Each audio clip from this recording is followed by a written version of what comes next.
Hello there, welcome to this podcast on Simon Armitage and the poem About His Person. I would suggest that when you listen to these podcasts that you have the poem in front of you and you have a pencil in your hand, because probably the best way of revising the poetry is to listen to these podcasts, and as you're listening just to be making notes, jotting things down, underlining things as you go on. Each one of these podcasts will only be about 5 minutes in length, so for some poems there will be more than one podcast. And in a way this is quite good because it means that you can focus on one area per podcast, which I think should be quite helpful for you, so you're not focusing on too much in one go. It also means you can go make a cup of tea as well. There'll be nothing actually on the screen when I'm talking, it will just be your audio, so if you just want to listen to this when you're walking to school, obviously not cycling to school because that would be unsafe. When you're trying to get to sleep at night and you want to hear my calming tones soothing you to sleep, I think this hopefully will be quite useful for you. So let's look in this podcast about the basics of About His Person by Simon Armitage. So when you're revising a poem, it's probably a good idea initially just to have an idea as to what the poem is about. And when you come to write about the poem, when you first write about the poem, to be able to briefly summarise the poem is very useful, because it shows you understand what the poem is about before you start looking at details. Don't get too caught up in details initially, just try and show the examiner that you understand what the poem is about initially. So let's look at About His Person. Let's just read it through because it's quite short.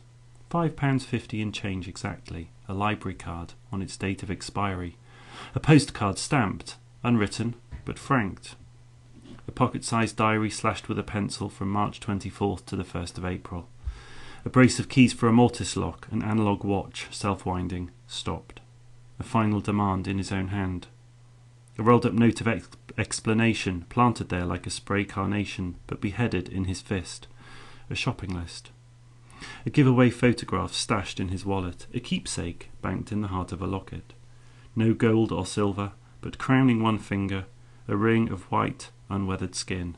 That was everything. Okay, so the poem is about a man, and the man is dead, and he's been found dead. We don't know by who, doesn't really matter.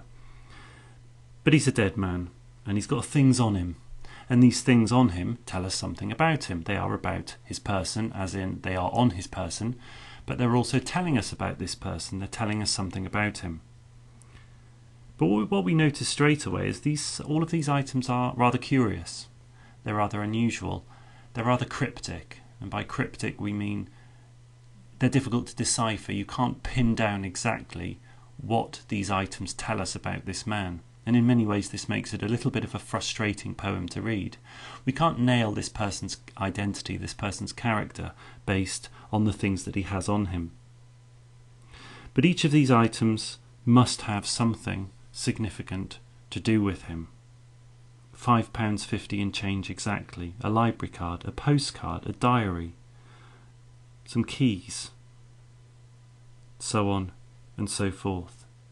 So when we get to analyse the poem in the next podcast and look at these items in a little bit more detail, we'll begin to understand why it is that Simon Armitage has chosen these particular items to tell us something or not tell us anything very much about his character.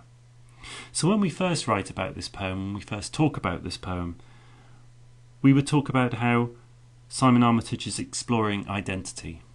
He's exploring someone's character. He's exploring maybe someone's past, maybe their recent past, or maybe their not so recent past, based entirely on the objects that are on the person.